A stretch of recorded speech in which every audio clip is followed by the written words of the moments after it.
On August 20th, former NBA player Rasheed Wallace, in his podcast program Sheed and Tyler, talked about Jordan and said, "I have competed against both Bulls Jordan and Wizards Jordan. He was phenomenal with the Bulls, but I think he was more threatening with the Wizards. Although he no longer had such strong athletic ability, his way of playing was smarter and more effective. He was a strong shooting guard or small forward. His shooting became more stable." This podcast also triggered a discussion about Jordan's ability. In fact, there have been many videos analyzing Bulls Jordan before this, but very few people have mentioned Wizards Jordan. In terms of ability, Wizards Jordan was one of the ceilings of floor flow techniques after a decline in athletic ability. Even Kobe, the master of classical shooting guard techniques, couldn't replicate this playing style in his later years. In this issue, let's talk about Jordan's playing style at the very end of his career and the reason why Kobe couldn't replicate Wizards Jordan. Jordan's second comeback was in 2001. At this time, he was already 38 years old.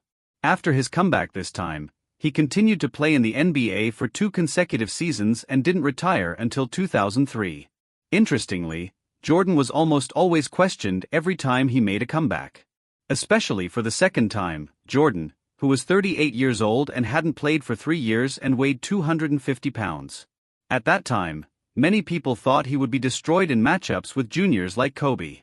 But Jordan's subsequent performance still slapped many people in the face. In the 2001 to 2002 season, Jordan played 60 games and was able to average 22.9 points, 5.7 rebounds, and 5.2 assists. He became the first superstar in NBA history to get 20+5+5 data at the age of 39. In the 2002 to 2003 season, Jordan played all 82 games and was able to contribute all-star data of 20 points, 6.1 rebounds, and 3.8 assists on average. At the same time, his shooting percentage was 44.5%. At the age of 40, he was one of the superstars in league history who could handle the ball the most. As can be seen from the data, in these 2 years, even though Jordan's body and athletic ability were long gone from their peaks, he could still deliver all-star level performances. At the shooting guard position, he could still rank among the top 10 in the league. You should know that this is Jordan, who is almost 40 years old. Many people actually underestimate Jordan's performance at this age. After all, he is a shooting guard who is less than 2 meters tall. He doesn't have the height that doesn't decline with age like Karl Malone, and his athletic ability has been mostly worn down due to 3 years of retirement. It can be said that the reason why he can maintain this performance is really because he has reached the peak in terms of basketball skills. His skills and basketball IQ make up for the lack of athletic ability. Let's take the game where Jordan scored 51 points as an example to see how Jordan played back then. First of all, due to the decline in physical strength and athletic ability, Jordan greatly reduced the proportion of cuts. Most of his shots were concentrated in mid-range. And this mid-range singles can be mainly divided into 2 types. The first type is the post-up play, which accounts for the largest proportion. When Jordan made his first comeback, he had already become the #1 in post-up singles techniques in history. The accumulation of this technique made him still unstoppable when he got the ball in the post at the age of 38. Like in the following round, Jordan got the ball in the post, pressed in near the restricted area, and then came the familiar combo. Feint, gather the ball, fade away, and the ball goes in. The whole process is seamless. The opponent guessed his turn, but just couldn't defend it. Post-up technique is the foundation of Jordan's ability to break through tough defenses. In almost all difficult matchups, such as facing a defender of Kobe's level, Jordan will use post-up to deal with it. The difference between Wizards Jordan and peak Jordan is that his bounce speed has declined. But during this period, Jordan weighs a bit more than in his prime. His post-up play has a feeling of overwhelming with strength. It has a kind of martial arts visual sense of a heavy sword without a sharp edge, achieving great skill through simplicity. If this round is not obvious enough, then the following mid-range singles drive to the basket can well reflect this sense of strength. Look at this round. Jordan is dribbling one-on-one. After a crossover, he immediately turns from facing the basket to facing the basket. His first push is very powerful. With the support of weight and explosion, the forward defending him is instantly bounced away. And Jordan seizes the opportunity, hangs in the air and makes a layup while avoiding help defense. The second type of face-up mid-range singles is the part where Jordan has changed the most compared to his peak period. During his peak, Jordan seemed to have springs on his legs. The simplest crossover could create a huge space. After taking off, he could stay in the air directly. But after Wizards Jordan lost this physical quality, he completely changed his playing style. Take the following round as an example. Jordan gets the ball on the three-point line. He first makes two crossovers to mobilize the opponent's center of gravity. Then he takes a not-so-fast acceleration and dribbles one step inside. At the moment the opponent's center of gravity moves backward, he takes off and shoots. The fadeaway two-pointer goes in. The point worth noting in this round is that Jordan has a movement of sinking his shoulder and lowering his center of gravity when he starts. This movement makes the opponent's feet move backward and gives Jordan space to shoot. There are too many techniques in Jordan's technical movements in these 2 years to deceive the opponent's center of gravity. For example, in this round, Jordan is holding the ball outside the three-point line. This time, the opponent's defense is very extended outward, not giving Jordan an easy opportunity to shoot in the mid-range. After Jordan dribbles slowly, he suddenly makes a feint of accelerating with the ball. When the opponent's center of gravity moves backward, he immediately follows up with a quick crossover and then shoots. The two-pointer goes in. Jordan's combination of fast and slow and changes in rhythm have reached the extreme at this age.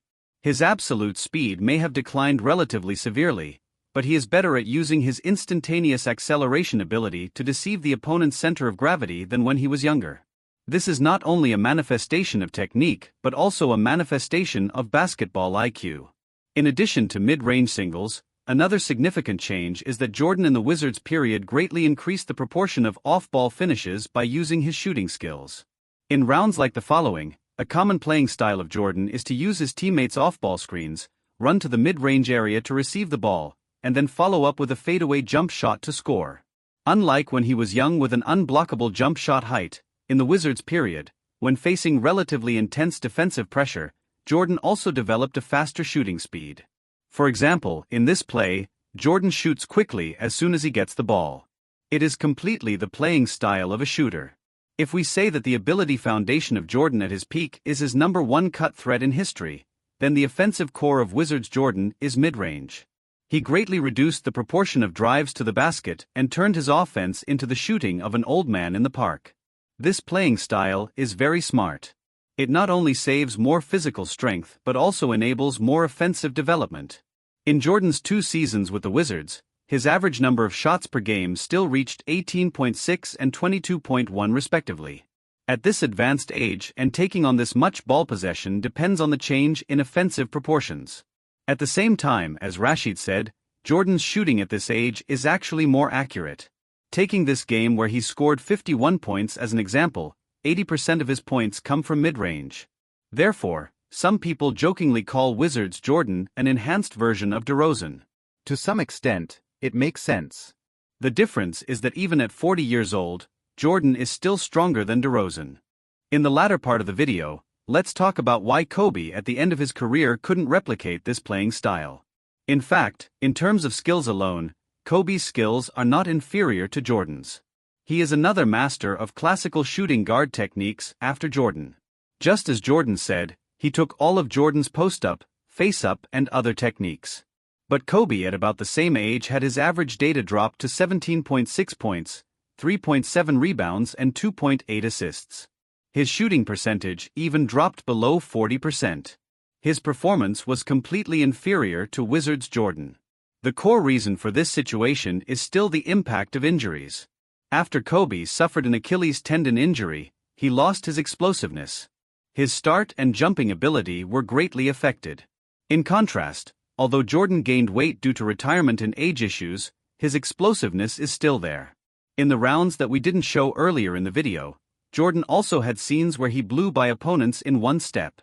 For example, in this round, Jordan can accelerate after a triple threat and blow by the defender for a layup, while Kobe can no longer purely rely on explosiveness to get past people. At the same time, as can be seen from these rounds above, Wizards Jordan still has a kind of elasticity when playing. So although it is a floor flow playing style, there is a gap in leg strength between Kobe and Jordan on a different level. Jordan can deceive people by combining fast and slow paces and relying on rhythm. Kobe can only rely on feints. And there is another very important reason why Kobe can't replicate Jordan's playing style, which is the two people's mid-range accuracy. There is actually a gap in the stability of mid-range jump shots between the two due to talent factors such as leg explosiveness and palm size. This can be seen from the data. Only taking the playoffs when both are at their peaks, Kobe's mid-range shooting percentage is only 40.9% with an average of 8.4 shots per game. Jordan, on the other hand, takes an average of 12.8 mid-range shots per game with a shooting percentage of 45.3%. With an average of 4 more shots per game and a shooting percentage that is nearly 5 percentage points higher, this is the gap in accuracy. Therefore, Kobe at the end of his career can't carry the ball possession only relying on mid-range shots like Wizards Jordan. The gap in mid-range shooting ability is also the key. In addition, it must be mentioned that the differences in the eras they are in have a great impact. Since Curry's rise, with his extremely accurate three-point shooting ability, he has brought basketball into the small ball era. In this context, the offensive rhythm has accelerated and the money ball playing style is prevalent. Mid-range shots have become one of the least efficient and most difficult techniques to win games. So in the last few years of his career, Kobe intentionally increased the proportion of three-point shots and concentrated a large number of shots outside the three-point line. In the 2015 to 2016 season, Kobe took an average of 7.1 three-point shots per game, and the offensive proportion was as high as 42%. Nearly half of the time, he was shooting three-pointers from the perimeter. In contrast, Wizards Jordan took 0.7 and 0.9 three-point shots in his last two seasons respectively. In a total of about 20 shots, the proportion is less than 5%, which is almost negligible. But in that era, the offensive rhythm was relatively slow. Slow-paced, positional mid-range shots were still the mainstream of shooting. Jordan could completely develop offenses one mid-range shot at a time. Therefore, the reason why Kobe at the end of his career couldn't completely replicate Wizards Jordan's playing style is not so much that there is a gap in ability between Jordan and Kobe, but rather that the era and injuries have caused the final difference. Dear viewers, what do you think is the reason why Kobe couldn't replicate Jordan?